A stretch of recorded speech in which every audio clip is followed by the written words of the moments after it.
Alhamdulillah Rabbil Alamin. Wassalatu wassalamu ala ashrafil anbiya'i wal mursalin Nabiyyina Muhammadin wa ala alihi wa sahbihi wa tabi'in wa man tabi'ahum bi ihsanin ila yaumiddin amma ba'd. Saudaraku fillah rahimani wa rahimakumullah. Di masa pandemi yang seperti ini, ketika hari demi hari kita membaca, melihat, menonton di media-media kita betapa banyaknya korban yang berjatuhan, baik yang terjangkit penyakit ini dan termasuk juga mereka-mereka yang wafat karena terkena penyakit corona ini. Dan berita-berita yang selalu kita tonton ini menimbulkan sisi yang sangat negatif pada sebagian kita, yaitu kekhawatiran yang sangat berlebihan, ketakutan yang sangat ekstrim, sehingga mereka betul-betul demikian paranoidnya terhadap kematian. Saudaraku fillah rahimani wa rahimakumullah. Sedangkan kita harus menyadari suatu kenyataan yang pasti yang tidak akan mungkin dihindari oleh siapapun dan mustahil seseorang tidak menyadari kenyataan ini. Yaitu bahwa setakut apapun Anda terhadap kematian tidak akan membuat Anda semakin jauh dari kematian. Siapapun yang seberani apapun seseorang terhadap kematian tidak juga akan membuat dia semakin cepat tertuju kepada kematiannya. Karena memang kematian adalah di antara apa yang telah ditetapkan ajalnya oleh Allah Subhanahu wa taala. Namun ini juga bukan berarti bahwa kita mengesampingkan protokol kesehatan yang telah diajarkan, yang diarahkan oleh pemerintah kita. Bukan berarti bahwa kemudian kita dengan santainya tidak menggunakan masker, dengan santainya tidak melakukan physical distancing antara satu dengan yang lainnya, dengan gampangnya kita memegang segala sesuatunya dengan tidak mencuci tangan, dengan memakai sabun. Bukan berarti seperti itu. Karena tindakan meremehkan, tindakan tidak peduli, acuh tak acuh adalah tindakan bunuh diri dalam kondisi yang seperti ini.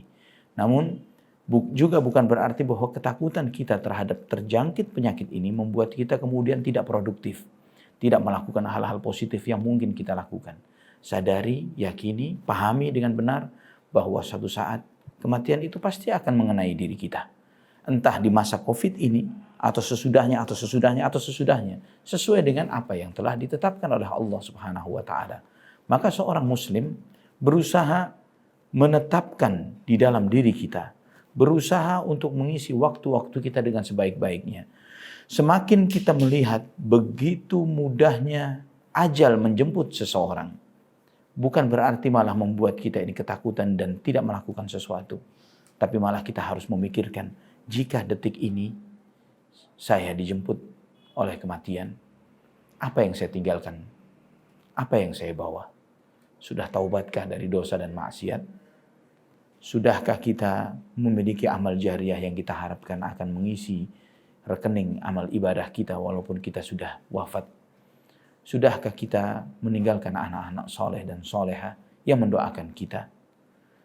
Adakah ilmu bermanfaat yang kita titipkan untuk generasi sesudah kita yang mereka insya Allah akan menjadi penerus amal ibadah kita? Yang harusnya ikhwatal iman, terutama seorang yang beriman kepada Allah Subhanahu wa taala, senantiasa berusaha mengisi setiap hembusan nafas yang Allah berikan kesempatan kepadanya untuk hidup dengan sebaik-baiknya. Karena Allah Subhanahu wa taala sendiri mengingatkan di dalam surat Al-Jumu'ah ayat 8, "Qul innal mauta alladhi tafirruna minhu fa innahu mulaqikum thumma turadduna ila 'alimil ghaibi wasyahadati fayunabbi'ukum bima kuntum ta'malun." Katakan wahai Muhammad, sampaikan wahai kaum muslimin, orang-orang beriman, bahwa kematian yang kamu lari daripadanya, kamu pasti akan dijumpainya. Fa innahu mulaqikum, kamu akan ditemuinya. Kata liqa, perjumpaan itu berarti sesuatu yang ada di depan kita. Yang semestinya ketika kita lari dari sesuatu itu ada di belakang kita. Namun kenyataannya, kematian yang kita berusaha untuk menghindar darinya, dia ada di hadapan kita. Fa innahu mulaqikum, kamu dinanti olehnya. Dia menunggu di depanmu.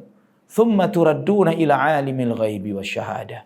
Dan ketika kamu berjumpa dengan kematian itu, kamu akan dikembalikan kepada Zat yang Maha mengetahui segala sesuatu yang gaib dan nyata. Fa yunabbi'ukum bima kuntum ta'malun. Untuk memberitahukan kepadamu agar kamu mempertanggungjawabkan terhadap semua amal perbuatan yang telah kamu lakukan. Ikhwatal iman, rahimani wa rahimakumullah. Di dalam surat An-Nisa ayat 78, Allah Subhanahu wa taala telah menyampaikan kepada kita ayyuma takunu yudrikumul mautu walau kuntum fi burujim musyayyadah. Dimanapun kamu berada, kamu akan dijemput oleh kematian walaupun kamu berada di benteng yang sangat kokoh. Dan juga Allah Subhanahu wa taala menyampaikan dalam surat Al-Anbiya ayat 35, kullu nafsin dha'iqatul maut wa nabluukum bisyarri wal khairi fitnah wa ilaina turja'un. Setiap jiwa yang hidup pasti akan merasakan kematian. Dan kami menguji kalian dengan keburukan dan kebaikan sebagai bentuk ujian kepada kalian. Dan kepada kamilah kalian akan dikembalikan. Allah Subhanahu wa taala menyampaikan kepada kita bahwa adanya keburukan dan kebaikan di kehidupan dunia ini, termasuk wabah yang sedang kita hadapi, adalah fitnah, adalah ujian dari Allah Subhanahu wa taala. Maka seorang yang yakin bahwa yang hidup pasti mati, dia tidak akan paranoid yang berlebihan ketika mengingat kematian. Malah sebaliknya, ketika dia berakal dengan paham, dengan benar, dia sadar bahwa kematian itu suatu saat, sewaktu-waktu dia bisa dijemput olehnya. Dan jika kita misalnya orang yang enggan bertaubat, enggan sadar, enggan mau mengambil pelajaran dari banyaknya fenomena kematian muda, orang-orang kaya, orang-orang sukses, dan yang lain sebagainya. Andai kata saat ini kita sedang di dalam pesta yang kita bisa melampiaskan segala kemauan kita di pesta itu. Namun ada pemberitahuan kepada kita, Pak, di depan ada algojo atau ada tukang pukul yang siap menghukum Anda minimumnya 5 kali cambukan. Ya, atau 10 kali cambukan setelah Anda menuntaskan semua kesenangan Anda di pesta ini. Kita pun akan penuh dengan keresahan dan kegelisahan ketika menjalani pesta yang kita hadapi. Kenapa? Ada algojo yang siap menghukum kita. Tapi ini bukan algojo, malakul maut, malaikat pencabut nyawa. Anytime, setiap saat, setiap waktu, setiap detik, kita tidak pernah tahu kapan itu menjemput. Apakah kita sedang asik berpesta pora, bergembira ria, ataukah kita sedang asik berdosa, berbuat maksiat, ataukah kita mungkin sedang sholat malam, sedang melangkahkan kaki ke Baitullah, atau sedang membuka ayat-ayat Al-Quran. Kita tidak pernah tahu. Namun kenyataan itu adalah sesuatu yang di depan kita. Maka Nabi SAW mengingatkan, akthiru dzikra hadhimil ladzat. Perbanyaklah mengingat sesuatu yang menghancurkan segala hal yang nikmat, segala kenikmatan dunia. Al-maut, kematian. Ikhwatal iman rahimani wa rahimakumullah. Dalam Sunan Ibnu Majah, ada seorang yang datang kepada Nabi SAW dan bertanya, ya Rasulullah, ayyul mu'minina afdal? Mukmin yang manakah yang terbaik ya Rasulullah? Nabi SAW menjawab, ahsanuhum khuluqa. Akhlak yang paling baik. Yang akhlaknya paling baik, dialah mukmin yang paling baik. Kemudian ditanya lagi, ayyul mu'minina akyas?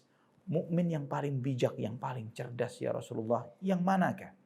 Dijawab oleh Nabi SAW, aktsaruhum lil mauti dzikra wa ahsanuhum ba'dahu isti'dada ulaikal akyas.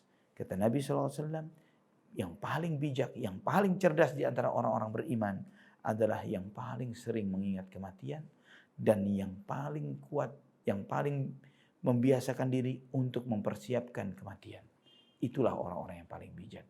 Artinya, seorang mukmin yang memiliki kecerdasan yang paling tinggi adalah yang selalu membayangkan kematian di depan matanya. Dan ini bukan membuat dia menjadi paranoid, tapi membuat dia terus mempersiapkan diri apa yang dilakukan saat ini untuk kematiannya. Ikhwatal iman, Al-Imam Hasan Al-Basri mengatakan, faddahal mautud dunya falam yatruk lidhi lubbin fiha faraha. Kematian telah melecehkan dan meremehkan segala apa yang ada di muka bumi. Sehingga setiap orang yang memiliki hati nurani yang jernih, yang hidup, dia tidak akan mudah bergembira begitu saja dengan apa yang ada di muka bumi. Wa ma alzama 'abdun qalbahu dzikral mauti illa sagharat ad-dunya 'alaihi wa hana 'alaihi jami'a ma fiha. Tidaklah seseorang selalu mengingat kematian kecuali segala apa yang di muka bumi ini menjadi remeh baginya, dan segala penderitaan dunia adalah ringan untuk dihadapi. Inilah saudaraku, bagaimana Islam melihat kematian, yang dengan ini tidak membuat kita terlalu pede untuk menantang kematian itu begitu saja. Tapi kita harus menikmati, mensyukuri setiap momen kesempatan hidup yang Allah berikan untuk beriman dan beramal saleh. Ya, namun juga tidak membuat kita menjadi sangat paranoid, ketakutan sehingga kita tidak melakukan apapun demi kemaslahatan hidup kita setelah kematian. Wallahu ta'ala a'lam bishawab.